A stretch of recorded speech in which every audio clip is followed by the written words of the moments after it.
వాక్యంలోకి వెళ్దాం. ఎఫెసీయులకు రాసిన పత్రిక మొదటి 3 వచనాల్లో చదువుకుందాం.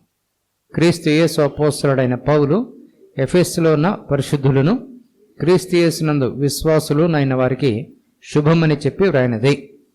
మన తండ్రి అయిన దేవుని నుండి ప్రభువైన యేసుక్రీస్తు నుండి మీకు కృపయు సమాధానమును కలుగునుగాక. మన ప్రభువైన యేసుక్రీస్తు యొక్క తండ్రి యొక్క దేవుడు స్తుతించబడునుగాక. ఆయన క్రీస్తునందు పరలోక విషయములలో ఆత్మ సంబంధమైన ప్రతి ఆశీర్వాదమును మనకు అనుగ్రహించెను. క్రైస్తవ జీవితాన్ని అర్థం చేసుకున్న పౌలు విశ్వాసులను బలపరుస్తూ విశ్వాసులకు లాభం కలిగిస్తుందనే ఆలోచనతోటి ఈ మాటల్ని చక్కగా రాస్తున్నాడు. మన ప్రభువైన యేసుక్రీస్తు యొక్క తండ్రి యొక్క దేవుడు స్తుతించబడునుగాక. ఎందుకు స్తుతి కలగాలంటే ఆయనకి నెక్స్ట్ కంటిన్యూషన్, ఆయన క్రీస్తునందు పరలోక విషయములలో ఆత్మ సంబంధమైన ప్రతి ఆశీర్వాదమును మనకు అనుగ్రహించడం. నిజంగా చాలామంది విశ్వాసులు ఏమనుకుంటారంటే ఆశీర్వాదాలన్నీ పరలోకంలో. సరే, ప్రశ్న మనసు పెట్టి ఆలోచిద్దాం. పరలోకం పోయిన తర్వాత ఆశీర్వాదాలను ఇస్తే ఏం లాభము? ఆశీర్వాదాలు పరలోకంలో అవసరమా, భూలోకంలో అవసరమా? భూలోకంలో అవసరం. పరలోకంలో ఆశీర్వాదాలు అవసరంలే. పరలోకంలో మళ్ళీ ఆశీర్వాదాలు ఇచ్చేది ఏమీ ఉండదు. ఇంకా పరలోకం వెళ్ళిన తర్వాత హ్యాపీగా రెస్ట్ తీసుకోవటమే, హ్యాపీగా ఉండటమే. కాబట్టి ఇక్కడే ఆశీర్వాదాలు ఇచ్చారు. ఎందుకు రాశారంటే నిజమే, నువ్వు నేను పుట్టక ముందే ఆయన నీకు ఆశీర్వాదాలు ఇచ్చారు కాబట్టి, నీ చేతికి ఇవ్వలేడు కాబట్టి, అవి ఆత్మ సంబంధమైన ఆశీర్వాదాలు కాబట్టి పరలోకంలో ఆయన ఉంచారు. కాబట్టి మనం పుట్టకముందే క్రీస్తు యేసులో మనల్ని ఆయన ఆశీర్వదించారు. నిన్ను నన్ను ఆయన తన కుమారుడిని యేసుక్రీస్తు వారి రక్తం పెట్టి కొన్నారు. దీనినే విమోచన అంటారు. కాబట్టి విమోచన పొందిన మనము అన్ని ఆశీర్వాదాలకు అర్హులము, యోగ్యులము. ఆయన ఇచ్చేశారు. అయితే ఇచ్చేసినారని అవి ఆటోమేటిక్గా రావు. ఆటోమేటిక్గా నీ జీవితంలోకి నా జీవితంలోకి ఇవ్వబడిన ఆశీర్వాదాలు ప్రత్యక్షము కావు. ఎందుకంటే ఆశీర్వాదాలు నువ్వు చూడకుండా, నేను చూడకుండా, అనుభవించకుండా ఈ భూలోకంలో సాతానుడు ఒకడు ఉన్నాడు, అపవాది దయ్యం ఒకడు ఉన్నాడు. వాడెప్పుడు మన మైండ్ పైన పనిచేస్తాడు. మన మైండ్తో ఎట్లా గేమ్ ఆడతాడంటే అనుమానాలు పెడతాడు.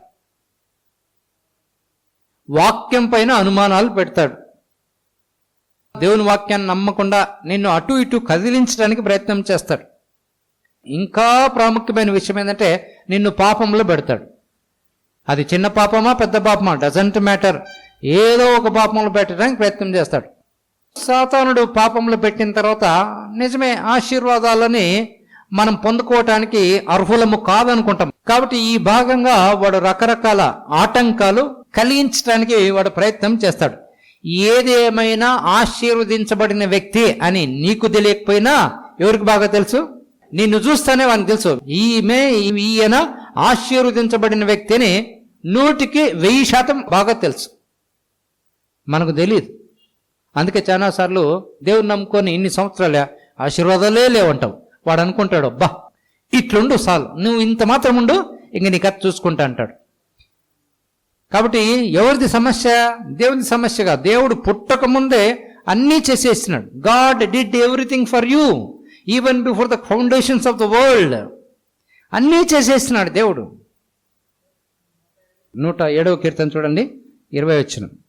ఆయన తన వాక్కును పంపి వారిని బాగు చేసెను, ఆయన వారు పడిన గుంటలలో నుంచి వారిని విడిపించెను. ఇంగ్లీష్లో బాగుంటుంది, he sent out his word and healed them and delivered them from their destruction. ఇంగ్లీష్లో బాగుంది. దేవుడు బాగు చేస్తాడు, దేవుడు గుంటలో నుంచి విడిపిస్తాడు. ఇంగ్లీష్లో బాగుంది, నాశనము నుంచి విడిపిస్తాడు. కాబట్టి దేవుడు ఎలా విడిపిస్తాడు అంటే వాక్యము ద్వారా. వాక్యము లేకుండా స్వస్థత లేదు, వాక్యము లేకుండా పైకి రావటం లేదు. ఇట్లా చెప్తాం, వాక్యము లేకుండా ఆరోగ్యము లేదు, వాక్యము లేకుండా నాశనం నుంచి తప్పించబడటము లేదు. కాబట్టి జీవితంలో చాలా ముఖ్యమైనది ఏంటంటే వాక్యము. నిజమే, దేవునికి మనము కింద ఉండటము, పడిపోవటము, నాశనము కావటం ఇష్టమే లేదు. ఆయన అట్లా చూసుకుంటా ఉండే దేవుడు కాదు. ఆయన ఎప్పుడన్నా కానీ మనం గుంటలో పడినప్పుడు లేదా చతికిలో పడినప్పుడు, కింద ఉన్నప్పుడు రెడీగా నేను సహాయం చేస్తాను, నువ్వు చేయాల్సింది చెయ్యి అని మన వైపు చూస్తుంటాడు. ఏం చేయాలంటే మనం నమ్మాలి. ఏమి నమ్మాలంటే ఆయన వాక్యాన్ని నమ్మాలి. వాక్యము మనకు కొన్ని కన్విక్షన్స్ తేవాలి, ఆ కాన్ఫిడెన్స్ ఏర్పడాలి, అష్యూరెన్స్ ఏర్పడాలి. ఆ విధంగా వాక్యము మన పైన, మన జీవితం పైన ఆ అష్యూరెన్స్ ఇవ్వగలిగినప్పుడు, ఆ గ్రేట్ కన్విక్షన్స్ ఇవ్వగలిగినప్పుడు, ఆ గ్రేట్ కాన్ఫిడెన్స్ ఇవ్వగలిగినప్పుడు నీలో నాలో వచ్చే ఆ నమ్మకాన్ని బట్టి దేవుడు నిన్ను నన్ను స్వస్థపరచగలడు, లేదా నాశనం నుంచి విడిపించగలడు. మరి ఎందుకు పడిపోతున్నామంటే, ఎందుకు నాశనం అవుతున్నామంటే, మధ్యలో ఇంచెప్పు చెప్పినాను, దయ్యం ఉన్నాడు, సాతాను ఉన్నాడు. వానికి ఒకటే గుణమే, వాడు దొంగతనము, హత్య, నాశనము చేయటానికి వస్తాడు. ఒక ఆలోచనతో వస్తాడు, అబద్ధముతో వస్తాడు. నువ్వు నేను ఏ విధంగా అయినా ముందుకు పోకూడదు, యాక్టివ్గా ఉండకూడదు, డల్గా ఉండాలి. ఏదో ఒక బలహీనత శరీరంలో ఉండాలి, ఏదో ఒక ప్రాబ్లం నీ మైండ్ని బాగా ఇరిటేట్ చేస్తూ ఉండాలి. నువ్వు కొంచెము తక్కువలో ఉండాలి, లేచి నిలబడి స్ట్రాంగ్గా ముందుకు వెళ్ళకూడదు. ఈ క్రియలన్నీ సాతానుడు చేస్తాడు. వాడు డైరెక్ట్ మన జీవితంలోకి ఇన్వాల్వ్ అవ్వడు, కానీ ఏదో ఒక థాట్, వన్ థాట్ ఇనఫ్ నువ్వు పడిపోవటానికి. ఒక్క ఆలోచన చాలు నిన్ను డౌన్ చేయటానికి, నన్ను డౌన్ చేయటానికి. కాబట్టి వాడు ఆ విధంగా అబద్ధాల చేత దేవుడు ఆశీర్వాదాలు ఇచ్చినా, దేవుడు మనల్ని గొప్ప స్థితిలో ఉంచాలనుకున్నప్పటికీ మన నమ్మకాలలో భేదాలు కలిగించడానికి వాడు రకరకాల అబద్ధాలతో నీతో నాతో ఆడుకోవటానికి ప్రయత్నం చేస్తాడు. అయితే ఇంత వాడు ప్రయత్నం చేస్తున్నప్పటికీ దేవుడు ఎప్పుడో నిన్ను నన్ను దీవించుటకు, నిన్ను నన్ను విడిపించుటకు, నిన్ను నన్ను ఆశీర్వదించుటకు సకల ఏర్పాట్లు చేసేసాడు. నువ్వు పుట్టకముందే, నేను పుట్టకముందే దేవుడు అన్ని రకాలుగా, అన్ని రంగాలలో ఫుల్గా దీవించబడటకు అన్ని ఏర్పాట్లు చేసినాడు. అయితే ఎలా చేస్తాడు, ఎలా నువ్వు నేను దీవించబడగలమంటే కేవలము వాక్యము ద్వారా. వాక్యం అర్థం అవ్వాలి. ఎంత అర్థం అవ్వాలంటే నరనరాల్లోకి దిగిపోవాలి. అన్షేకన్ ఆ మీనింగ్ వచ్చి ఉండాలి, ఎక్కడ మూవ్ కాకూడదు. ఇంకా అన్షేకబుల్ ఫెయిత్ అన్నారు. అట్లాంటి ఫెయిత్ వాక్యం పైన వచ్చి ఉండాలి. వాక్యం పైన అంటే దేవుడు ఏం చెప్పినాడో అది గుడ్డిగా నమ్మటం, బలముగా నమ్మటం, డీప్ కాన్ఫిడెన్స్, డీప్ అష్యూరెన్స్ నీకు నాకు వాక్యం పైన ఏర్పడితే ఇంక అద్భుతంగా జీవితంలో మనం ముందుకు వెళ్ళటానికి అవకాశం ఉంది. అందుకే what is faith? Faith is assurance of hope, that's all. Assurance, విశ్వాసం అన్నది నిరీక్షింపబడు వాటి యొక్క నిజస్వరూపము. ఏం నిరీక్షిస్తున్నావు? ఆరోగ్యమా? ఈరోజే చూడాలి. ఆశీర్వాదమా? ఈరోజే చూడాలి. అభివృద్ధి ఈరోజే చూడాలి. నిరీక్షించేది కనబడింది ఈరోజు, అయితే రేపు పొద్దున వచ్చేది ఈరోజే నువ్వు నేను చూడగలగాలంటే నమ్మగలగాలి. కాబట్టి అది దేనిని బట్టి వస్తుంది? వాక్యాన్ని బట్టి వస్తుంది. వాక్యం నీకు అర్థమైతే, వాక్యము నాకు అర్థమైతే, వాక్యం ఏం చెప్తుందో, ఏమి తెలియజేస్తుందో నీకు నాకు అర్థమైతే ఖచ్చితంగా విశ్వాసం అనేది పనిచేస్తుంది. అయితే చాలామంది, బ్రదర్ నిజమే అంతా చేసేసినారు, క్రీస్తు యేసు అంటున్నారు, మరి ఎందుకు నేను వాటిని అనుభవించలేకపోతున్నాను, ఎంజాయ్ చేయలేకపోతున్నాను అంటే క్లూ ఏంటంటే, number 1 clue, what is the priority for the word in your life, that's all. Enjoy చేయాలంటే, అనుభవించాలంటే నువ్వు వాక్యానికి ఎంత ప్రాధాన్యత ఇచ్చావు. నేను వాక్యానికి ఎంత ప్రాధాన్యత ఇచ్చాను. Lord is my shepherd, I shall not want అంటాడు ఆయన. యెహోవా నా కాపరి, నాకు అసలు వేవర్ కాడాయన. ఇంకా దాని నుంచి సైడ్ ట్రాక్ అవ్వడు. లేమి కలగదంటాడు అంతే. ఒప్పుకొని లేమి నుంచి సమృద్ధిలోకి వచ్చేసినాడు. దావీదు భయంకరమైన పాపం చేసినాడు, అయితే భయంకరంగా రికవర్ అయినాడు. అసలు ఆయన గురించే దేవుడే అంటాడు, హృదయానుసారి అంటాడు. రికవర్ అయిపోయి ఇంకా దేవుడి దగ్గరకు వచ్చేసినాడు. అద్భుతంగా దీవించబడినాడు. ఎందుకు దీవించబడ్డాడంటే ఆయనకి పక్కా కన్విక్షన్స్ ఉన్నాయి వాక్యం పైన, డీపెస్ట్ కాన్ఫిడెన్స్ ఉంది వాక్యం పైన. ఏమి స్ట్రాంగ్గా మాట్లాడతాడంటే అసలు మనకి పిచ్చి పడుతుంది ఆయన మాటలు వింటే. కాబట్టి వాక్యము ఎంత ప్రభావము చూపింది, అది మనము ఆలోచించాల్సిన విషయము. వాక్యానికి చాలా చాలా ప్రాధాన్యత ఇవ్వాలి.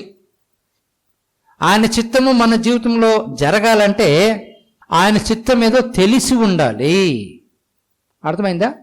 పరలోకంలో దేవుని చిత్తం బాగా జరుగుతోంది. అయితే భూమి మీద ఆయన చిత్తము జరగటానికి ఒక బ్యాటిల్ వచ్చింది, ఒక యుద్ధం ఏర్పడింది. మనుష్యులు, విశ్వాసులు ఇంకా ఆయన చిత్తాన్ని నమ్మలేకపోతున్నారు. అసలు దేవుడు నా జీవితంలో ఏమి చేయాలనుకున్నాడు అని ఇంకా పక్కగా నిర్ధారణకి రాలేకపోతున్నారు. ఈరోజు దీవించబడుటకు, ఆశీర్వదించబడుటకు నువ్వు చాలా యాక్షన్లోకి దిగాలి. You must take action. I must take action. Action అంటే డెసిషన్ మేకింగ్. ఇది మాత్రమే నా జీవితంలో జరగాలి, ఇది జరగటానికి అవకాశమే లేదని పక్కగా నీకు నీవు, నాకు నేను ఫిక్స్ అవ్వాలి. అబ్రహాం కంట దేవుడు వాగ్దానం ఇచ్చినాడు. ఏమని? అయ్యా నీకు కుమారుడు పుడతాడని, నీకు సంతానం ఇస్తానని. చాలా రోజులు కలగలే. అయితే విశ్వాసంలో పడుతూ లేస్తూ ఒక స్టేజ్కి వచ్చినాడు. అప్పుడు వచ్చింది ఏమని? గ్యారంటీ దేవుడు చెప్పిన మాట జరుగుతుందని. జరిగింది. 25 years తీసుకుంది టైం. వాగ్దాన పుత్రుడే పుట్టినాడు. ఎప్పుడు? ఎన్నేళ్లలో? 90 ఏళ్లలో శారమ్మ కనకూడదు, ఈయన జన్మకు కారకుడు కాకూడదు. అయితే ఎవరిని బట్టి జరిగింది? అబ్రహాము నమ్మకాన్ని బట్టి. సూపర్గా ఉంటుంది. ఎన్నో అసాధ్యాలు ఉన్నాయి, అసాధ్యాల మధ్య ఎన్నో సాధ్యమని కూర్చున్నాడు ఆయన. గట్టిగా కూర్చున్నాడు, గ్యారంటీ జరుగుతుందన్నాడు.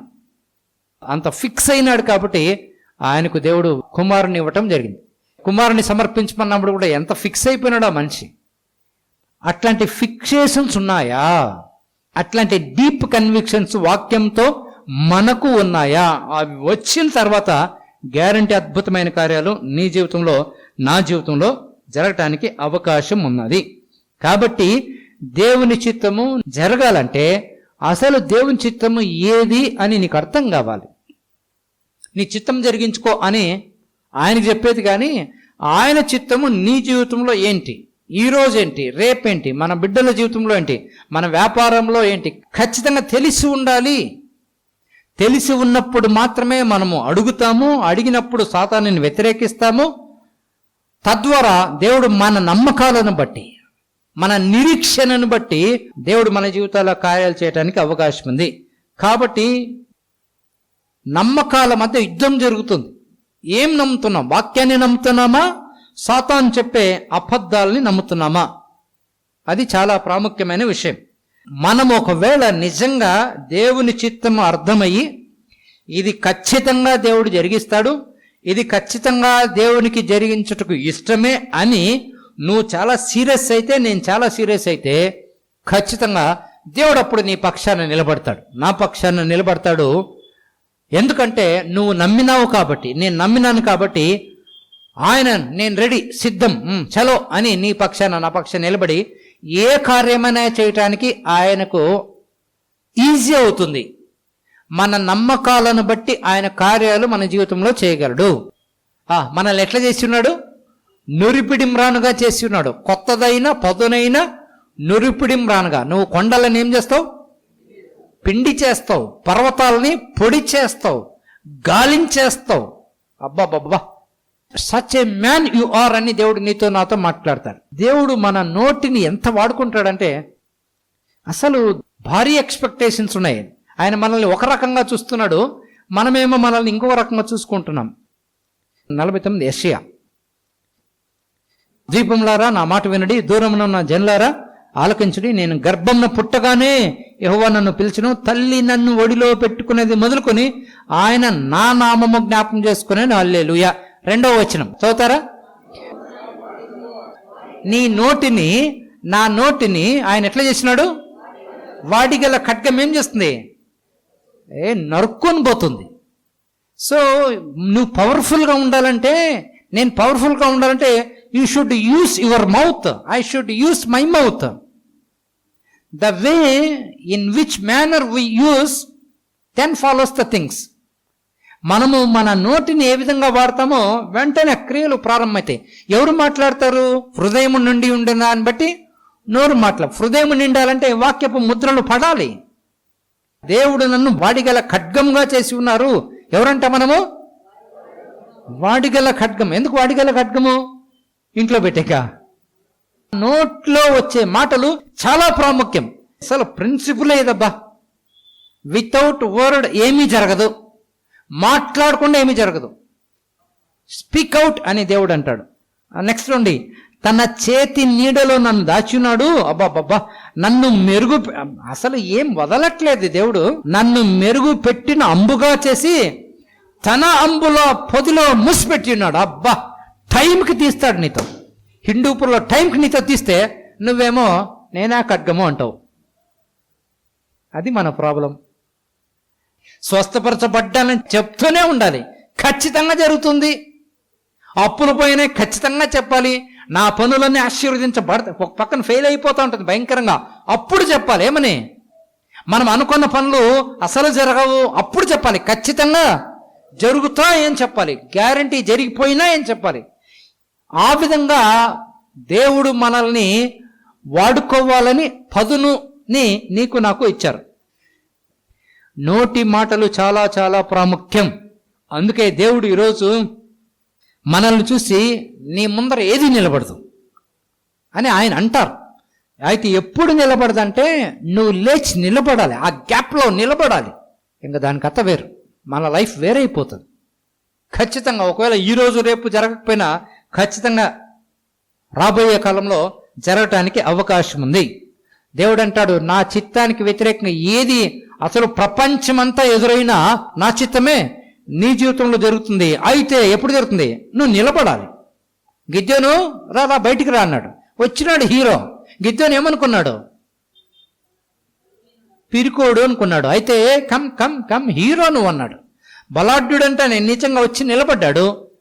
హీరోగా దేవుడు చేయగలిగినాడు. లోపల హీరోయిజం ఉంది కాబట్టి. దేవుడు కొత్తగా చేసింది ఏమీ లేదు. దేవునికి గిద్యోను ఎవరో తెలుసు. ఆ మాట పెట్టి రమ్మన్నాడు, ఆయన కన్విక్ట్ అయ్యాడు, బయటకు వచ్చాడు. మోషేకి రమ్మన్నాడు, ఆహా నేను రానన్నాడు. ఎందుకయ్యా అంటే ఏమంట? నత్తి అన్నాడు. నో నోరిచ్చినోడు నేను రావయ్యా అన్నాడు. వచ్చినాడు లాస్ట్కి. అద్భుతాలు చేసినాడు. దేవుడు చూసే లుక్కు నిజంగా మనకు అర్థమైందా? దేవుడు నిన్ను ఎలా చూస్తున్నాడని నీకు అర్థమైందా? నాకు అర్థమైందా? అర్థమైన తర్వాత చాలా చాలా అద్భుతాలు జరుగుతాయి. ఆ దేవుడి చూపు అర్థం కావాలంటే నేను వాక్యం బాగా వినాలి, వాక్యం బాగా చదవాలి, వాక్యాన్ని పదే పదే ఆలోచిస్తూ ఉండాలి, ధ్యానిస్తూ ఉండాలి. వాక్యము చెప్పిన సారాంశము హృదయంలోకి దిగిపోవాలి. అసలు ఇంకా దానిపైన ఏమాత్రం అనుమానాలు రాకూడదు. ఆ విధంగా నువ్వు కన్విన్స్ అవుతే, ఆ విధంగా నేను కన్విక్ట్ అయితే, ఆ విధంగా నేను డిటర్మైన్డ్గా ఉంటే, ఇదే దేవుడు నా జీవితంలో చేస్తాడు అని నిజంగా మనము ఫిక్స్ అయితే ఇక దేవుడు ఈజీగా కార్యాలు మన జీవితాల్లో చేయగలడు. ఆ విధంగా ఫిక్స్ కావాలంటే వాక్యము తెలిసి ఉండాలి. అందుకే నా యందు మీరును, మీ యందు నా మాటలను స్టే అవ్వాలి. Those words must stay with you. They must not leave you. అవి బయటికి వెళ్ళకూడదు, అంతగా లోపల నిలిచిపోవాలి. ఇదే పక్కా అని నువ్వు నేను వాక్యం పైన నిర్ధారణకు రాగలిగిన తర్వాత ఖచ్చితంగా దేవుడు నీ నమ్మకాలను బట్టి, వాక్యము వలన వచ్చిన నమ్మకాలను బట్టి నీ జీవితంలో నా జీవితంలో దేవుడు కార్యాలు చేయగలడు. కాబట్టి యేసుక్రీస్తు వారు కొన్నారు, నిన్ను దీవించుటకు అన్ని ఆశీర్వాదాలు ఇచ్చేసినారు. అయితే ఆటోమేటిక్గా అవి రావు. అవి రావాలంటే, అవి చూడాలంటే నీవు నేను వాక్యం పైన ఎంత కాన్ఫిడెన్స్ పెంచుకున్నాము, ఎన్ని కన్విక్షన్స్ కలిగి ఉన్నాము, ఎంతగా వాక్యంలో స్థిరపరచబడ్డాము, ఎంత వాక్యపు ప్రభావము మన జీవితం పైన పడింది. ఇట్లాంటి కార్యాలు ఖచ్చితంగా నా జీవితంలో జరుగుతాయని నేను ఎంతగా నమ్ముతున్నాను అని మనము ఫస్ట్ ఒక కంక్లూజన్కి రాగలగాలి. దీనికంతా ఈ కంక్లూజన్కి రావాలంటే కేవలం వాక్యము తప్ప ఇక వేరేది పనికి రాదు. కాబట్టి వాక్యము మన జీవితంలో చాలా చాలా గొప్ప ప్రాధాన్యత కలిగి ఉన్నది. కాబట్టి నిజంగా ఆ వాక్యానికి ఎంత స్థానం ఇస్తున్నాం, ఎంత అవకాశం ఇస్తున్నాం, ఎంత టైం ఇస్తున్నాం, ఎంత అవగాహన చేత నింపబడాలని మనము దానికి టైం ఇచ్చి ప్రాక్టీస్ చేస్తున్నాం అనేది చాలా చాలా మనం ఆలోచించాల్సిన విషయం. ఆ విధంగా వాక్యపు ఆలోచనల చేత, వాక్యపు సారాంశం చేత మన హృదయము, మన మైండ్ నింపబడితే భయాలన్నీ పోతాయి, అనుమానాలన్నీ పోతాయి, సాతాను పెట్టిన కుతంత్రాలన్నీ ఎగిరిపోతాయి. క్లారిటీ వస్తుంది మైండ్కి, హృదయానికి చాలా క్లారిటీ వస్తుంది. ఎప్పుడైతే హృదయానికి మైండ్కి క్లారిటీ వస్తుందో దేవుడు నీ జీవితంలో, నా జీవితంలో వాక్యములో చెప్పిన తన కార్యాలు నీ జీవితంలో, నా జీవితంలో చేయగలడు. కాబట్టి రోజు రోజుకు వాక్యం పైన కాన్ఫిడెన్స్ పెరగాలి. ఆ విధంగా వాక్యాన్ని చదవాలి, వినాలి, ధ్యానించాలి.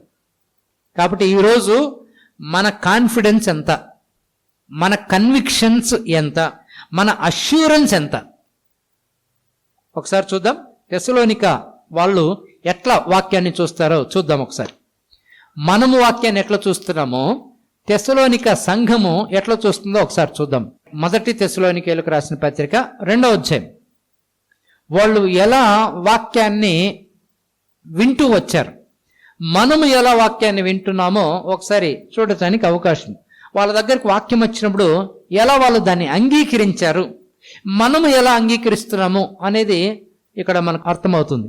దానివల్ల ఏం లాభమో కూడా చూద్దాం. 13వ వచనం చదువుదామా. ఆ హేతువు చేతను మీరు దేవుని గూర్చిన వర్తమాన వాక్యము మా వలన అంగీకరించినప్పుడు, ఆహాహా, వాళ్ళలో ఉన్న ఒక సుగుణం, మంచి గుణం ఏంటంట, మీరు దేవుని గూర్చిన వర్తమాన వాక్యము మా వలన అంగీకరించినప్పుడు మనుష్యుల వాక్యమని ఎంచక అది నిజముగా ఉన్నట్టు దేవుని వాక్యమని దానిని అంగీకరించితిరి. అంగీకరించట్లో 2 రకాలు ఉంది. ఎట్లంట, దేవుని వాక్యమా, మనుషుల వాక్యమా? వాళ్ళేమో పౌలు వాక్యం చెప్తా అంటే ఇది మనుషుల వాక్యం అనుకోలే. ఏమనుకున్నారు వాళ్ళు? పౌలే మాట్లాడుతున్నది, అయితే ఇది ఎవరి వాక్యము? దేవుని వాక్యమని పూర్తిగా ఫుల్గా బాగా యాక్సెప్ట్ చేసి దానిపైన కాన్ఫిడెన్స్ని కలిగి ఉన్నారు, కన్విక్షన్స్ కలిగి ఉన్నారు. నెక్స్ట్, కాబట్టి ఎలా వాక్యాన్ని అంగీకరించాలి? మనుషుల వాక్యమని అంగీకరించాలా, దేవుని వాక్యమని అంగీకరించాలా? నిజమే, కృపాసత్యరాజు మాట్లాడుతున్నాడు, అయితే ఇది ఎవరు వాక్యమని అంగీకరించాలి అని నన్ను నమ్మమానట్లే. నేను వాక్యానికి అనుగుణంగా చెప్తున్నాను లేదా మీరు వాక్యము చూడొచ్చు, మధ్యలో ట్రాన్స్లేట్ చేసే టిక్కు కొట్టే పరిశుద్ధాత్మ దేవుడు ఆల్రెడీ ఉన్నాడు మన మధ్య. కాబట్టి పౌలు మాట్లాడేటప్పుడు తెస్సలోనిక సంఘస్థులు నిజంగా ఇది దేవుని వాక్యమే అని 100% నమ్మగలిగారు. అంటే ఆ వాక్యము చాలా ప్రభావితంగా లోపలికి వెళ్ళిపోయింది. అంగీకరించారు అంటే ఏమి, దానిని బాగా మనస్ఫూర్తిగా తీసుకున్నారు. కాబట్టి వాక్యాన్ని ఏం చేయాలి మనము? మనస్ఫూర్తిగా ఇంకా నమ్మేసేయాలి అంతే. ఆ విధంగా నమ్మితే ఏం జరుగుతుందో చూడండి. నెక్స్ట్, కాబట్టి మేమును మానక దేవునికి కృతజ్ఞతాస్తుతులు చెల్లించున్నాము. పౌలు అని నన్ను చూడకుండా మీరేం చేసినారు? నేను వాక్యం చెప్తా అంటే అది దేవుని వాక్యం అని మీరేం చేసినారు? అంగీకరించినారు. కాబట్టి మేము స్తుతి చెల్లిస్తున్నాము. నెక్స్ట్, చాలా ఇంపార్టెంట్ మాట, ఆ వాక్యమే. ఏ వాక్యము? మనసు ఎక్కడో పెట్టుకుంటే అంగీకరించడం ఎక్కడ జరుగుతుంది? ఇక్కడ కూర్చొని ఏమేమో ఆలోచిస్తే అంగీకరించడం ఎట్లా జరుగుతుంది? క్షణము చాలా ఇంపార్టెంట్ వాక్యం దగ్గర కూర్చున్నప్పుడు. కాబట్టి ఆ వాక్యాన్ని అంగీకరించగా ఆ వాక్యమే, అంగీకరించే వాక్యం, మనస్ఫూర్తిగా లోపలికి తీసుకునే వాక్యము ఏం చేస్తుందో చూడండి ఒకసారి. ఆ వాక్యమే విశ్వాసులైన మీలో ఏంటట? కార్యసిద్ధి. కార్యాలకు రూపము ధరింపచేసేది ఎవరు? వాక్యం. ఎప్పుడు? అంగీకరిస్తే. రివర్స్లో మాట్లాడదామా? వినకుండా అంగీకరించకుండా పోతే కార్యసిద్ధి కలగదు. ఎందుకు కార్యములు వ్యక్తిగత, కుటుంబ, సంఘ, వ్యాపార, ఉద్యోగ జీవితాలలో జరగవంటే చాలాసార్లు అంగీకరించం. ఎలా అంగీకరించాలి? ఇది దేవుని, ఇంకా పట్టుబడతాం. దేవుని వాక్యం అన్న తర్వాత ఇంకా దానిపైన పట్టుకుంటాం. ఆమె పట్టుకుంది అత్తని, రూత్. ఆహాహా, నీ దేవుడే నా దేవుడు, నీ జనమే నా జనము. అబ్బా, పట్టింది పట్టు. నువ్వే నువ్వే నువ్వే అని. ఆ విధంగా ఆ రోజు ఆమె ఒక లేడీని పట్టుకుంది. ఇంకా దేవుణ్ణే నమ్ముకుంటే అబ్బాబ్బా ఎంత భాగ్యమో. వాక్యాన్ని దేవుని వాక్యమని మీరు అంగీకరిస్తే ఆ వాక్యమే మీలో ఏం జరిగిస్తుంది? కార్యాలకు సిద్ధి. అంటే కార్యాలకు మంచి రూపము జరగాలంటే ఏం చేయాలి? వాక్యమును అంగీకరించాలి. ఇంగ్లీష్లో సూపర్ ఉంటుంది, it effectively works in you అనేది. ఎట్లా వర్క్ చేస్తుందంట? ఎఫెక్టివ్గా వర్క్ చేసేది వాక్యము. ఎప్పుడు అంటే ఇట్లా చెప్తా, వాక్యము ఎఫెక్ట్ ఇస్తుంది నీ జీవితంలో. నువ్వు అంగీకరించే వాక్యం, నువ్వు మనస్ఫూర్తిగా నమ్మే వాక్యము, నువ్వు నమ్మే వాక్యము ఎఫెక్ట్ ఇస్తుంది. ఇంక ఏది ఎఫెక్ట్ ఇవ్వదు, వాక్యము మార్చేస్తుంది. వాక్యము నీకు తెలియకుండా చేసేస్తుంది కార్యాలు. అందుకు వాక్యాన్ని అంగీకరించాలి, నమ్మాలి అని మనము తెస్సలోనిక సంఘాన్ని బట్టి అర్థం చేసుకోవచ్చు. ఎట్లా పనిచేస్తుంది ఒకసారి చూద్దాం. సామెతల గ్రంథం 4వ అధ్యాయము 22వ వచనం చూడండి ఒకసారి. 20 నుంచి ఆ దేవుని మాటల గురించి రాయబడింది, ఒకసారి చదువుకుందాం. నా కుమారుడా, నా మాటలు ఆలకించుము, నా వాక్యములకు నీ చెవి ఎగ్గుము, నీ కన్నుల ఎదుటి నుంచి వాటిని తొలగిపోనీయకము, నీ హృదయం ముందు వాటిని ఇవన్నీ చేయాలా? ఆలకించాలా, చెవి ఎగ్గాలా, తొలగిపోనీయకుండా ఉండాలా, భద్రం చేసుకోవాలా. అట్లాంటి వాళ్ళకి ఏందంట? అట్లాంటి వారికి అవి ఏవి? దేవుని మాటలు జీవమును, వారి సర్వ శరీరముకు. అబ్బబ్బబ్బబ్బబ్బా. కాబట్టి జీవము చూడాలంటే, లైఫ్ని ఎంజాయ్ చేయాలంటే, సర్వ శరీరానికి ఆరోగ్యం రావాలంటే చాలా క్లియర్గా ఒక చిన్న కంక్లూజన్ ఏంటంట? వాక్యము. ఓహోహో, వాక్యాన్ని బట్టి నాకు ఆరోగ్యం ఖచ్చితంగా వస్తుంది ఫిక్స్ అయితే సర్వ శరీరానికి ఆరోగ్యం గ్యారంటీ వస్తుంది. ఈరోజు నీ కండిషన్, నా కండిషన్ ఏదైనా విశ్వాస జీవితంలో హెచ్చు తగ్గులు గ్యారంటీ ఉంటాయి. అయితే ఒకానొక రోజున ఖచ్చితంగా వాక్యం మన జీవితంలో కార్యసిద్ధి గ్యారంటీ కలగజేస్తుంది. ఎప్పుడు కలగజేస్తుందంటే నమ్మగలిగినప్పుడు. 100% నా సర్వ శరీరానికి ఆరోగ్యము, నాకు జీవమని నాకు నేను వాక్యాన్ని దొరికించుకోగలిగినప్పుడు, తొలగిపోకుండా హృదయం ముందు భద్రము చేసుకోగలిగినప్పుడు ఖచ్చితంగా అది పరిచర్య చేస్తుంది. వాక్యము నీ జీవితానికి పరిచర్య చేస్తుంది. ఎలా అంటే దేవుని జీవము, దేవుని ఆరోగ్యం నీకు వస్తుంది. ఒక ప్రశ్న ఇద్దామా? దేవునికి రోగాలు వస్తాయా? రావు. మరి దేవుని బిడ్డలకి ఈ భూలోకంలో ఉన్నాం కాబట్టి రావచ్చు పోవచ్చు, కానీ స్టే చేయటానికి అవకాశము. అందుకే వస్తాయి కాబట్టి, తెలుసు కాబట్టి వాక్యాన్ని నమ్మండి అన్నాడు. నా వాక్యం మీకు జీవం ఇస్తుంది, నా వాక్యం సర్వ శరీరానికి. అది ఏ ప్రాబ్లం అయినా పర్లేదు, ఖచ్చితంగా నమ్మగలిగితే ఏమవుతుంది? నీ సర్వ శరీరానికి ఆరోగ్యం అని దేవుని వాక్యం బలంగా చెప్తుంది. ఇంకొక ట్రాన్స్లేషన్లో ఏమిటంటే గాడ్స్ లైఫ్ని ఇస్తుంది, డివైన్ లైఫ్ని ఇస్తుంది. ఇది వాక్యం ఏమిస్తుంది? దైవిక జీవితాన్ని ఇస్తుంది. ఇంకొక ట్రాన్స్లేషన్ ఏం చెప్తుందంటే మెడిసిన్ అని చెప్పింది. ఏంటంట? మెడిసిన్, మందు. ఇది ఔషధము. దేవుని వాక్యము ఔషధము. అయితే ఈ రోజుకే రాదు. You have to practice. I have to work it out. నువ్వు కూర్చొని ప్రాక్టీస్ చేయాలి. నేను కూర్చొని ప్రాక్టీస్ చేయాలి. వర్కౌట్ యువర్ సాల్వేషన్ అన్నారు. రక్షణని వర్కౌట్ చేయాలి. కాబట్టి జీవితాన్ని కూడా వర్కౌట్ చేయాలి. రోగాలు ఎందుకు వస్తున్నాయి? కలుషితమైనది తిని. కాబట్టి కలుషితము కానిది తింటే ఈరోజు మన జీవితాలు కలుషితము కావు. కాబట్టి ఆ విధంగా నీ కలుషితాన్ని, నా కలుషితాన్ని అసలైన రీతిలో తీసేసేది, డిస్ఇన్ఫెక్షన్ కలిగించేది కేవలము వాక్యమే. వాక్యం స్వచ్ఛత. హల్లెలూయా. వాక్యమైన దేవుడు వాక్యాన్ని ఇచ్చారు. ఆ వాక్యమే నీకు ఆహారం. అందుకే మనుషుడు రొట్టె వల్ల మాత్రము కాదు, కానీ ఇప్పుడు ఇట్లా మాట్లాడచ్చు, రొట్టె వల్ల అప్పుడప్పుడు ఇన్ఫెక్షన్స్ వస్తాయి, కానీ హల్లెలూయా, దేవుని నోట నుంచి వచ్చు ప్రతి మాట వలన జీవిస్తాడు. If you want to live, come to the word of God అని దేవుని వాక్యం చెప్తుంది. సక్సెస్ఫుల్గా, రోగాలు లేకుండా, పెయిన్స్ లేకుండా జీవితాన్ని ఎంజాయ్ చేయాలంటే give priority to the word of God. వాక్యానికి ప్రాధాన్యత ఇస్తే, ప్రాధాన్యత అంటే మరలా చెప్తున్నా 24 గంటలు చదవటం కాదు, వాక్యపు నమ్మకాలు లోపలికి గట్టిగా దిగితే చాలు. హీ హీల్డ్ మీ, ఆయన పొందిన దెబ్బల చేత నేను స్వస్థపరచబడ్డాను అనేది అర్థమైతే ఖచ్చితంగా రోగం ఈ రోజు కాకుండా రేపు గ్యారంటీ పోతుంది. It takes time. ప్రాక్టీస్ చేయాలి, మాట్లాడాలి, తీసుకోవాలి, లోపలికి నమ్మగలగాలి. దేవుని వాక్యం వింటూ ఉండగా విశ్వాసం వచ్చును. కాబట్టి వింటూ ఉండాలి, మాట్లాడుతూ ఉండాలి. నీ నోరు మాట్లాడగా నీ చెవులు వినాలి. ఖచ్చితంగా విశ్వాసం వస్తుంది. విశ్వాసం ఖచ్చితంగా ప్రతిదాన్ని జయించుటకు సహాయము చేస్తుంది. అందుకే దేవుడు ఇట్లాంటి పొల్యూటెడ్ వరల్డ్లో, చాలా పొల్యూటెడ్, అసలు ప్రతి ఆహారము చాలా పొల్యూటెడ్. అసలు ఏ బియ్యం నమ్మాలో, ఏ రాగులు నమ్మాలో, ఏ గోధుమలు నమ్మాలో కానీ తినాల్సిన పరిస్థితి వచ్చింది.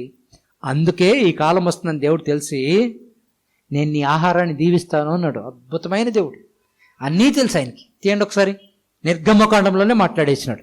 తీయండి ఒకసారి, నిర్గమకాండం 23వ అధ్యాయం 25, 26 వచనాలు చదువుదామా. నీ దేవుడైన యెహోవానే సేవించవలను. అప్పుడు ఇట్లా చదువుదాం, దేవుని మాటలే నమ్మాలి. అప్పుడు ఆయన నీ ఆహారమును నీ పానమును దీవించును. నెక్స్ట్, దీవించుట అంటే ఏంటో చూడండి ఒకసారి. నేను నీ మధ్య నుండి రోగము తొలగించదును. హల్లెలూయా. దేవుడు దీవించకుండా, దేనిని? ఆహారాన్ని పానాన్ని దీవించకుండా రోగము పోదు.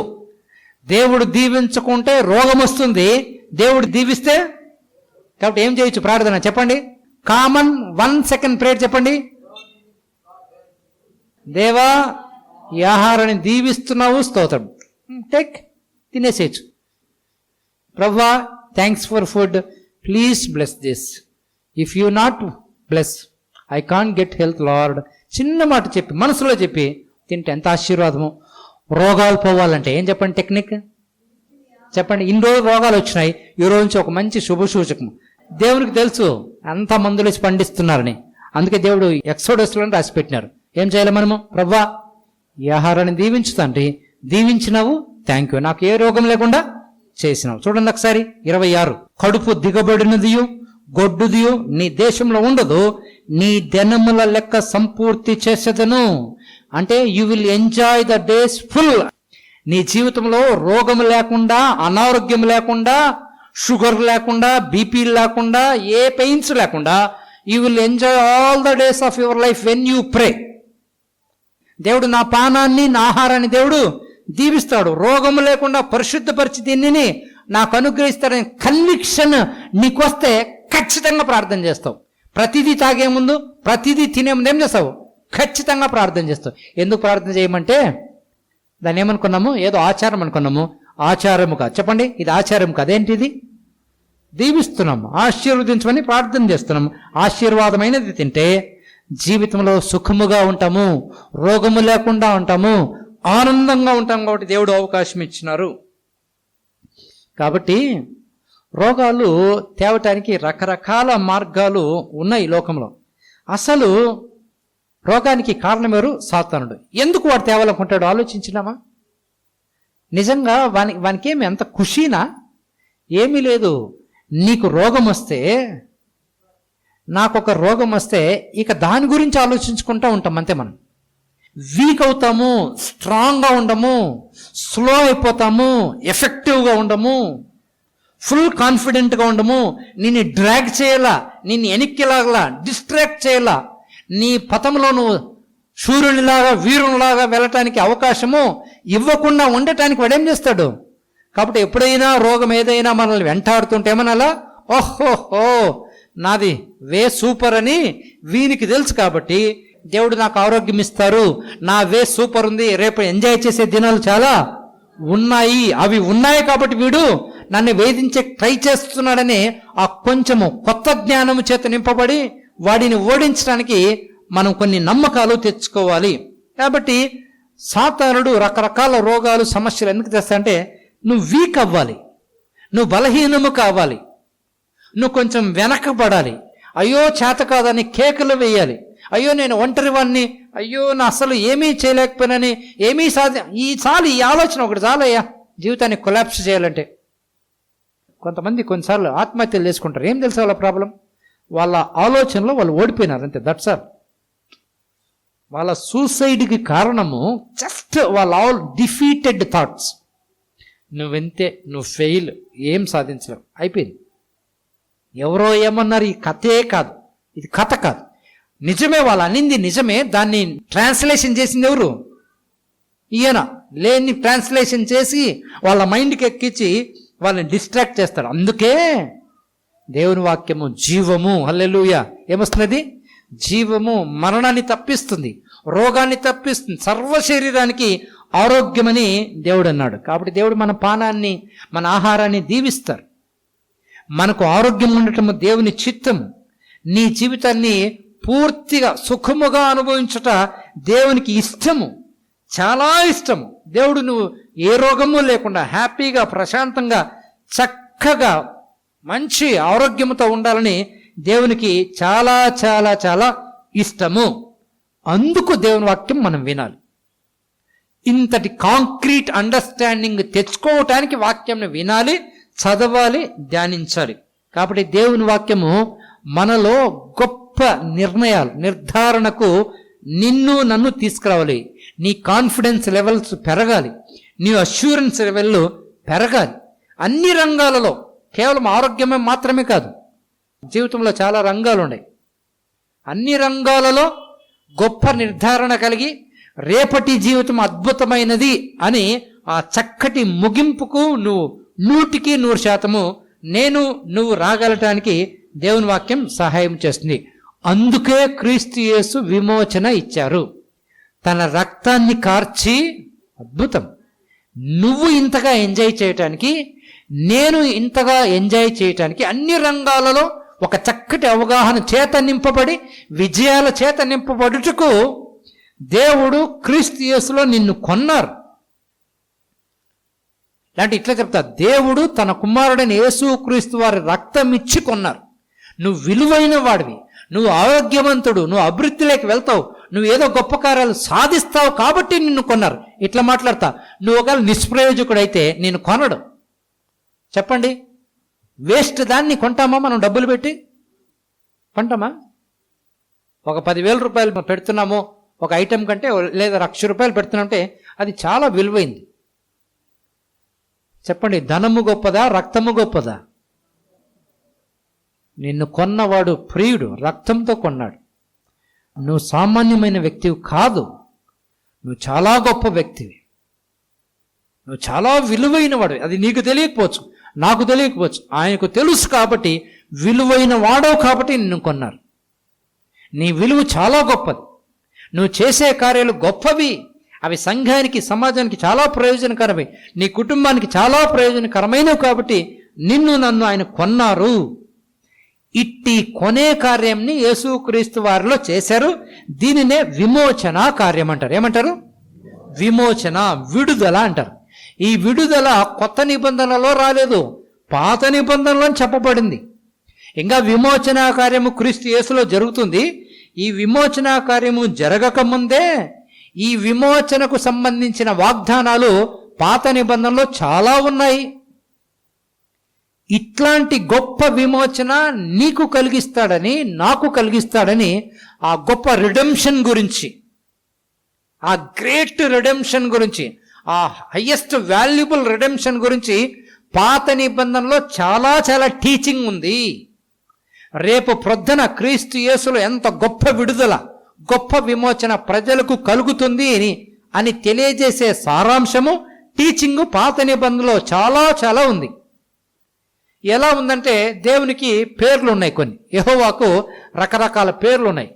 కొన్ని పేర్లు చూడడానికి ప్రయత్నం చేద్దాం, అన్నీ చూడలేము, కొన్ని పేర్లైనా చూడడానికి ప్రయత్నం చేద్దాము. వీటిని రిడెంప్టివ్ నేమ్స్ అంటారు. 7 విమోచన పేర్లు ఉన్నాయి దేవునికి. అంటే విమోచనకు సంబంధించిన పేర్లు పాత నిబంధనలోనే ఇవ్వబడ్డాయి. రేపు రాబోయే కాలంలో జరగబోయే విమోచన గురించి దేవునికి కొన్ని పేర్లు ఉన్నాయి. 7 పేర్లు ఉన్నాయి. ఆ 7 ఎందుకుందంటే, 7 ఎప్పుడు సంపూర్ణతకి పర్ఫెక్ట్కి గుర్తు, పర్ఫెక్ట్నెస్కి గుర్తు. 7 is a symbol for perfectness. అందుకే 7 పేర్లు ఉన్నాయి ఆయనకి. అంటే ఆయన విమోచనలో ఇంకా మిగిలింది ఏమి శేషము లేదు. ఇంకా ఆయన విమోచించిన తర్వాత అయ్యో ఇంకా ఇది కాలేదే అనటానికి అవకాశం లేదు. ఆయన విమోచించినాడా ఇక ఆ కార్యము పరిపూర్ణము. పరిపూర్ణం అంటే ఇంకా దానికి ఇంకా అడిషన్ ఏమీ లేదు. కాబట్టి ఆయన విమోచనలో అంతా చేసేసినాడు, ఇంకా చేయాల్సింది ఏమీ లేనే లేదు. నూతన నిబంధనలో, క్రొత్త నిబంధనలో మన గురించి ఏం చెప్తుందంటే మీరు ఆయన యందు సంపూర్ణులై ఉన్నారు. హల్లెలూయా. ఎవరంట మనము? సంపూర్ణ కార్యము విమోచనతో చేస్తాడు కాబట్టి, ఇంకా చేయకముందే ఆయన పేరు పాత నిబంధనలో ఉన్నాయి కాబట్టి, ఆ కార్యము మన కోసం జరుగుతుంది కాబట్టి ఆ కార్యాన్ని బట్టి మనం సంపూర్ణులై ఉన్నాము. అంటే సంపూర్ణులై ఉన్న మనలో కొదువ కొరత ఏమీ లేదు. కాబట్టి మనం ఎవరని చెప్పండి? సంపూర్ణులం. మనకు కొదవ కొరత లేమి అస్సలు ఎక్కడ ఏ ఏరియాలో కూడా లేదు. బైబిల్ అంత స్పష్టంగా నీ గురించి చెప్పింది. మీరు ఆయన యందు సంపూర్ణులై ఉన్నారు. ఎందుకంటే ఆయన పర్ఫెక్ట్గా సంపూర్ణ కార్యము జరిగించారు కాబట్టి, జరిగిస్తారు కాబట్టి. అందుకే ఆయనకు అన్ని పేర్లు ఉన్నాయి. 7 పేర్లు ఉన్నాయి. ఈ 7 పేర్లు ఆయన మనల్ని సంపూర్ణులుగా చేయుటకు, అంటే మన సంపూర్ణ అవసరతలు తీర్చుటకు అలాంటి 7 పేర్లు కలిగి ఉన్నారు. మన అవసరతలన్నీ సంపూర్ణంగా తీర్చుటకు ఎన్ని పేర్లు కలిగి ఉన్నారు? 7 పేర్లు కలిగినారు. ఈ 7 పేర్లు అర్థమైతే చాలబ్బా.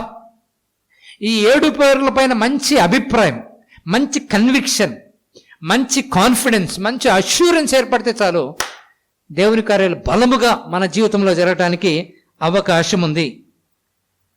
అయితే 7 పేర్లు పాత నిబంధనలో ఉన్నాయి. పాత నిబంధనలు ఏమీ లేదనుకుంటున్నారు భక్తులు. అయితే పాత నిబంధనలో నిజంగా చాలా ఉంది.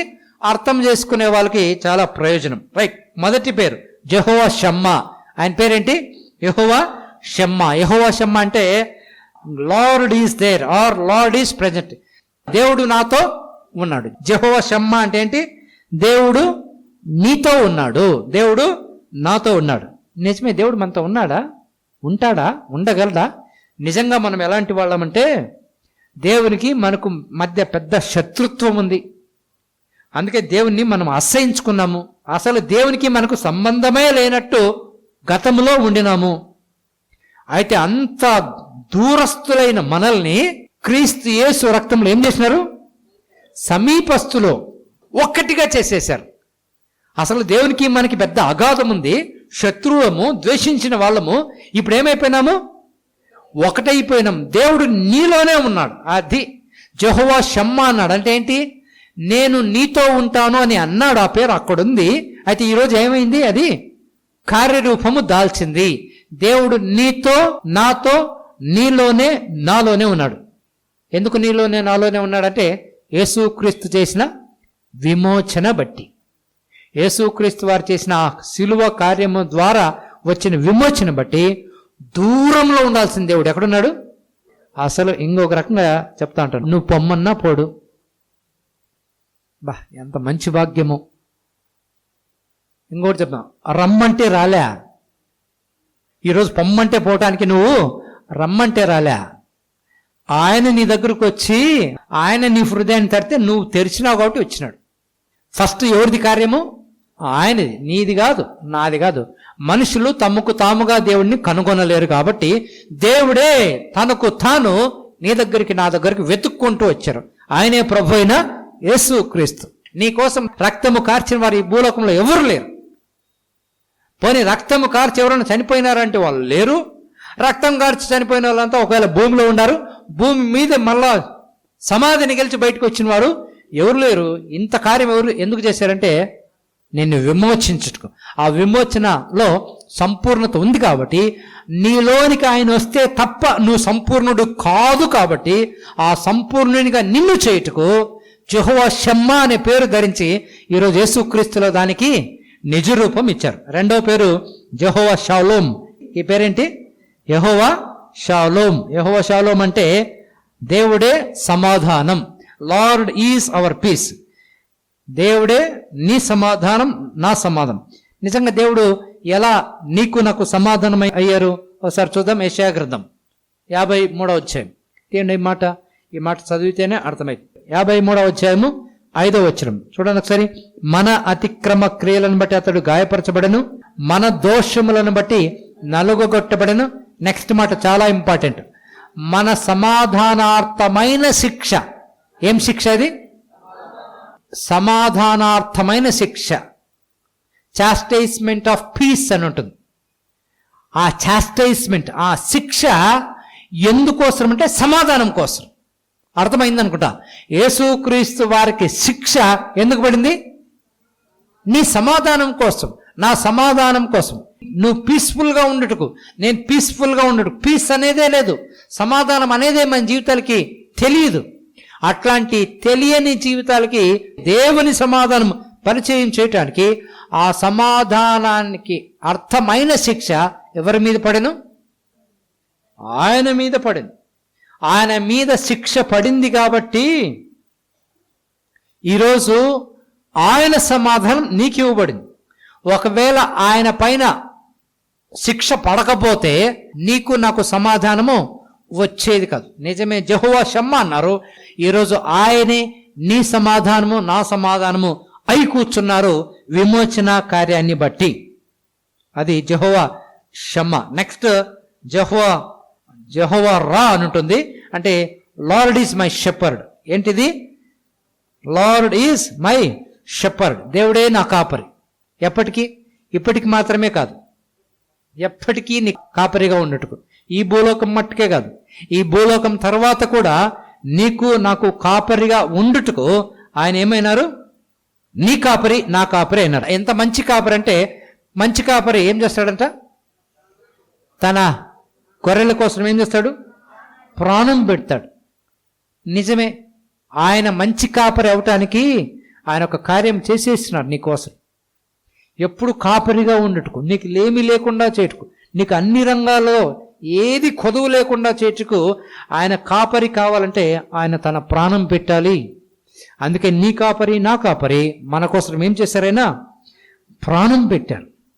ఆ విధంగా ప్రాణం పెట్టి ఆయన నీకు నాకు కాపరి అయ్యారు. కాపరి గొర్రెల క్షేమాన్ని చూసుకుంటాడు. ఆయన బాధ్యత. గొర్రెల బాధ్యత ఏమి కాదు. ఎవరి బాధ్యత ఇది? కాపరి బాధ్యత. కాబట్టి కాపరిగా కావటానికి ఆ విమోచన కార్యంలో చేసిన తర్వాత నీకు నాకు ప్రధాన కాపరి అయ్యారు, మంచి కాపరి అయ్యారు. ఆ రోజు ఇంకా ఆ కార్యము చేయబడలేదు, ఈరోజు ఆ కార్యము జరిగింది. కాబట్టి ఒకటి యెహోవా షమ్మా, రెండవది యెహోవా షాలోమ్, మూడవది యెహోవా రా, RAAH అని ఉంటుంది ఇంగ్లీష్లో. He is my shepherd. Next Jehovah Jireh, జైరా, ఈరే. యాక్చువల్గా తెలుగులో యెహోవా ఈరే అంటారు. దీనికి అర్థం ఏంటంటే లార్డ్ విల్ ప్రొవైడ్. ఏంటి? దేవుడే చూసుకొనును, దేవుడే ఇస్తాడు అని. ఇంకా క్లియర్ చెప్పాలంటే lord will provide an offering అనే సందర్భంలో ఈ మాట రాయబడింది. దేవుడే నాకు అర్పణ ఇస్తారు. ఎప్పుడు ఇచ్చారు? అసలు ఈ కథ ఎప్పుడు జరిగింది? అబ్రాహాము టైంలో జరిగింది. అబ్రాహాంతో దేవుడు ఏమన్నాడు? అయ్యా, నీ కుమారుని బలిగా సమర్పించన్నాడు. చకచక అబ్రహాం బయలుదేరి వెళ్ళిపోయినాడు. వెళ్ళిపోయి కట్టెలన్నీ రెడీ చేసి, బలిపీఠం రెడీ చేసి, పడుకోబెట్టి ఇస్సాక్ని ఏం చేసినాడు? ఇంకా కత్తి ఎత్తినాడు. ఎత్తినప్పుడు దేవుడు స్టాప్ అన్నాడు, నువ్వు వధించొద్దు అన్నాడు. No no no no. అక్కడ ఏం చెప్పారంటే, వధించొద్దు, గుడ్ గుడ్, అదిగో పొదల మధ్యలో ఏముంది? ఒక గొర్రె పెట్టెలు ఉంది, దానిని వధించు అన్నాడు. నీ కుమారుని వధించే పని లేదు, రేపు పొద్దున ఇదే స్పాట్లో నా కుమారుని వధిస్తా. దేవుడు ఏమన్నారు? అబ్రహామా, నువ్వు కుమారుని వధించొద్దు, అది లాభం లేదు, నేను అంత పైశాచికమైన వ్యక్తి కాదు, నేను అడగను, నీ విశ్వాసానికి పరీక్ష పిలిచినాను, you are good, you have passed, అయితే నువ్వు చంపొద్దు. నీ కుమారుని చంపటం వల్ల ఏ లాభం జరగదు. అయితే ఇదే స్పాట్లో అదిగో ముళ్ళ మధ్యలో కనబడుతుంది ఆ గొర్రె పిల్లలాగా నేను నా కుమారుని ఏం చేస్తా? రేపొద్దున ఇదే చోట వధిస్తా. మనుషులందరి కోసము రక్తము చిందించబడుతుంది ఈ స్పాట్లోనే అని అబ్రహాముకి రాబోయే కార్యాన్ని పరిచయం చేయటానికి అబ్రహాముని మోరియా పర్వతం పైకి తీసుకెళ్లారు. అప్పుడు అబ్రహాము గొర్రెపిల్లని చూచి తెచ్చి ఏమన్నాడు, యెహోవా చూసుకుని, యెహోవా అర్పణని చూసుకున్నారు అని అబ్రహాము చెప్పారు. అబ్రహాంకి అర్థమైంది. అందుకే అబ్రహాము ఆయన దినాన్ని చూసినాడు అన్నట్లు మాట్లాడినాడు. ఆయనకి అంతా అబ్రహాంకి టోటల్ యేసుక్రీస్తు వారి కథ అంతా అర్థమైపోయింది. అది అర్థము చేపించుటకు ఆయన అక్కడికి ఆయనని తీసుకెళ్లారు. అందుకే అబ్రహాం కాడు చెప్పినారు, అబ్రహామా నీ కుమారుడు వద్దు కానీ నా కుమారుని రేపు పొద్దున పంపిస్తా. కన్య అయిన మరియ గర్భంలో పుడతాడు, పరిశుద్ధుడిగా పెరుగుతాడు, 33.5 సంవత్సరాలు జీవిస్తాడు. చివరికి అందరి చేత మోసగించబడి శిలువకు అప్పజెప్పబడతాడు. తనకు తానే ప్రాణమిస్తాడు. తనకు తానే ప్రాణాన్ని సమర్పించి మనుషులందరి కోసం చనిపోయి మరణాన్ని జయించి తిరిగిలేస్తాడు అని అబ్రహాంకి హోల్ స్టోరీ రివీల్డ్. ఆ స్టోరీ అంతా దేవుడు అబ్రహాంకి చెప్పేశారు. అబ్రహాంకి అర్థమైంది. అందుకు అబ్రహాము దేవుడే చూసుకొనును అని చెప్పారు. కాబట్టి దేవుడే మనకు అర్పణగా ఎవరినిచ్చారు? యేసుక్రీస్తు వారు ఇచ్చారు. యేసుక్రీస్తు వారిని బట్టి నిన్ను నన్ను ఆయన కొన్నారు. ఇంకొకటి చూసి ముగించాం. Jehovah Nissi, Lord is our banner. Jehovah నా ధ్వజము, లేదంటే లార్డ్ ఈజ్ మై విక్టరీ. నిజమే, నీ కోసం నా కోసము సాతాన్ని చితక్కొట్టి అపవాది శక్తులను, దురాత్మ సమూహములు, అంధకార శక్తులన్నింటినీ ఓడించి కొలసి 2:15 ప్రకారం బాహాటముగా వేడుకకు కనుపరిచి వారిని పట్టి తెచ్చి జయోత్సవంతో ఊరేగింపు చేసినాడు అని పౌలు చక్కగా మాట్లాడతాడు. ఆ విధంగా నీకు నాకు సాతాను పైన ప్రతి క్షణము జయమునిచ్చుటకు ఆయన సిలువకు వెళ్ళారు. ఈరోజు వాడి చేతిలో ఓడించబడుటకు లేం మనము. ఎవరు మనము? విమోచన పొందిన వ్యక్తులము, విమోచించబడిన ప్రజలముగా ప్రతి క్షణములో ఎవరిపైన జయముంది? మనకు సాతాను పైన జయమున్నది. కాబట్టి 5 విషయాలు మాట్లాడుకున్నాం. ఒకటేంటి? యెహోవా షమ్మా, దేవుడు నాతో ఉంటాడు, నీతో ఉంటాడు. రెండవది యెహోవా షాలోమ్, యేసుక్రీస్తే నీ సమాధానం నా సమాధానం. మూడవది యెహోవా రా, ఆయనే నీ కాపరి నా కాపరి. నిజమే, ఈరోజు యేసుక్రీస్తు నీ మంచి కాపరి, నా మంచి కాపరి. నెక్స్ట్ యెహోవా ఈరే, యెహోవా జైరే, అంటే దేవుడే సమస్తము చూసుకుంటాడు. ఆ రోజు అబ్రహాంకు చూసుకున్నారు. ఈరోజు నీ కోసం నా కోసం చూసుకోవటానికి తన కుమారుని ఎప్పుడో ఇచ్చేశారు. ఆ కుమారునిచ్చి అన్ని ఆశీర్వాదాలు నీకు ఇచ్చేశారు కాబట్టి ఆయన నిన్ను నన్ను చూసుకున్నారు. నెక్స్ట్ యెహోవా నిస్సి, ఆయనే నీ ధ్వజం. ఆ బ్యానర్ పెట్టుకొని నువ్వే వెళ్ళిపోవచ్చు. In the banner of Jesus you have all the time victory. I have all the time victory. ఇక విక్టరీ లేదు, నేను ఓడిపోతాను అనడానికి అవకాశం లేదు. అయితే ఇవన్నీ ఎప్పుడు నీ వశం, నీ సొంతం అవుతాయి? ఎప్పుడైతే నమ్మగలిగినప్పుడు. Deep down of the heart వెళ్ళాలి, లోపలికి వెళ్ళాలి, నమ్మకాలు కుదరాలి, ఇక వేవరింగ్ ఉండకూడదు. అటు ఇటు కథలన్నీ నిశ్చయిత ఈ పేర్లన్నిటిపైన నీకు ఏర్పడతాయి, ఈ వాక్యములపైన నీకు నాకు ఏర్పడితే ఖచ్చితంగా దేవుడు పెట్టే విజయాలని, లేదంటే దేవుడు ఇచ్చిన ఆశీర్వాదాలన్నీ మనము స్వంతంగా అనుభవించగలము, వాటిని జీవితంలో రుచి చూడగలము.